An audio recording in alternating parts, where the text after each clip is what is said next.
Le président Abdel Fattah el-Sisi s'est entretenu aujourd'hui avec les présidents des cours constitutionnelles africaines.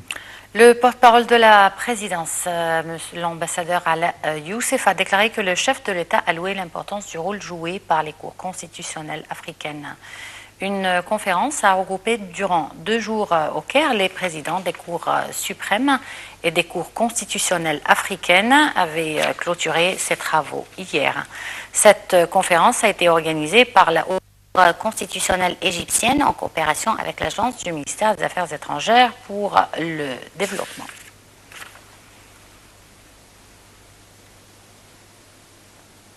Le chef du gouvernement, Cherif Esmaïl, a dirigé aujourd'hui la première réunion du cabinet ministériel après son remaniement la semaine dernière.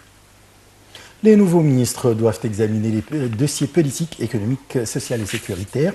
Le cabinet doit aussi passer en revue les mesures prises en vue de fournir de meilleurs services aux citoyens et de protéger les plus démunis. La réunion doit également examiner les conséquences du recul du dollar sur l'inflation.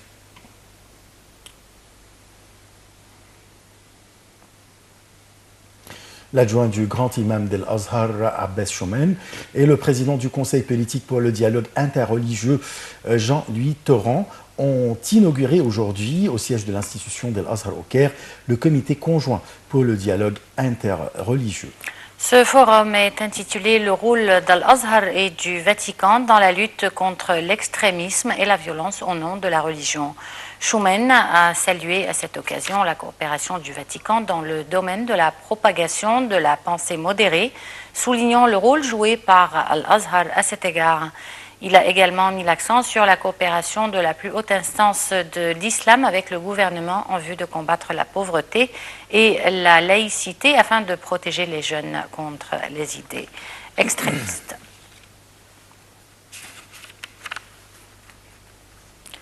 Le ministre de la Défense, le colonel général Sedri Sobhi, s'est entretenu aujourd'hui lors de sa visite à Budapest avec son homologue hongrois, István Simiszko. Les deux ministres ont abordé lors de cette rencontre les moyens de renforcer les relations bilatérales et la coopération, surtout dans le domaine de l'industrie militaire. Sobhi et Simiszko ont aussi examiné les politiques sécuritaires adoptées par le Caire et Budapest, dont notamment la crise des migrants et la lutte contre le terrorisme. Ils ont également discuté d'un nombre de questions d'intérêt commun et des derniers développements sur les scènes régionales et internationales.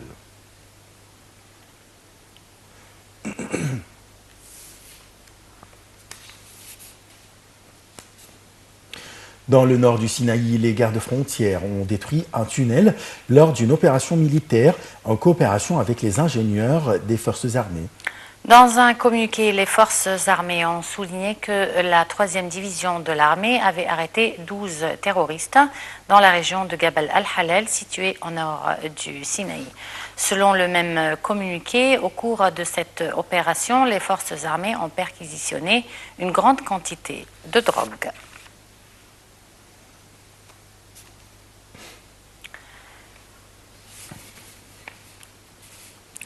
Les indices de la bourse du Caire ont connu aujourd'hui une baisse lors de sa clôture après des opérations de vente effectuées par les institutions et des fonds d'investissement arabes et des investisseurs égyptiens et étrangers.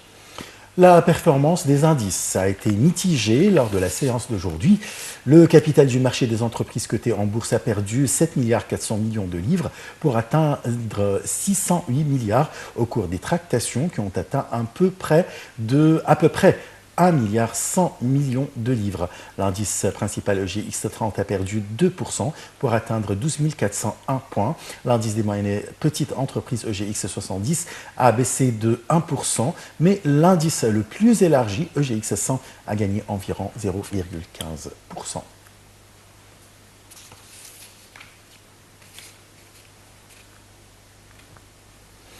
L'ambassadeur de France au Caire, André Parent, a salué hier les mesures courageuses et importantes prises par le gouvernement égyptien pour faire face aux défis économiques et à la crise de la devise étrangère. Il a également loué l'accord conclu par l'Égypte avec le Fonds monétaire international, le FMI, et la décision de laisser flotter la livre égyptienne. Dans une déclaration faite à la MENA en marge de sa participation à un colloque organisé par l'agence Business France, au siège du Sénat français, M. Parent a affirmé que ces mesures auront un impact positif sur l'amélioration de la situation économique en Égypte dans la prochaine période.